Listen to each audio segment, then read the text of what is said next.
muherekeranya ngagashwizamuka mu migeno y'urajye tugiye kugura amakara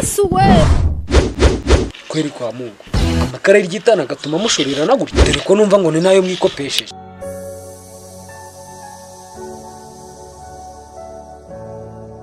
kwanza se ko mugenda muhekeranye amaranga muntu yanyu ari he fande rwose nge irangamuntu nanayitwaje dore na mama yaramubwiye ngo ariko tutitwaje irangamuntu arangije aramubwira ngo ntago irangamuntu ikeneye akintu agapfukamunwa nge ndibaza nimba agapfukamunwa ariko kamujyanye kuri nido cyangwa se ariko kamujyanye ku murenge kwifoto rwose afande rwose ushatse uyu nguyu wanamufunga kuko n'ejo bundi dore yaturutse gereza tuva bari bamufunga nk'imyaka 5 yabihagije buriya 5 se akose ko kitajya kijya no mu muganda buriya nk'irindwi yabihagije afande irindwi rwose ejo bundi cyari kigiye no gufata umwana ku ngufu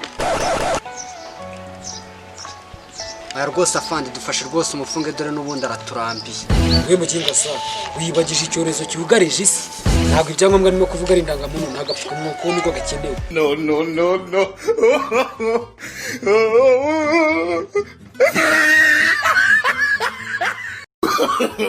no no no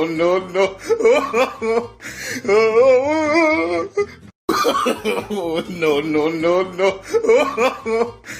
rwose afande njye numvaga ibyangombwa ari irangamuntu ntabwo ari ikenewe ibyo uzabihogera muri gereza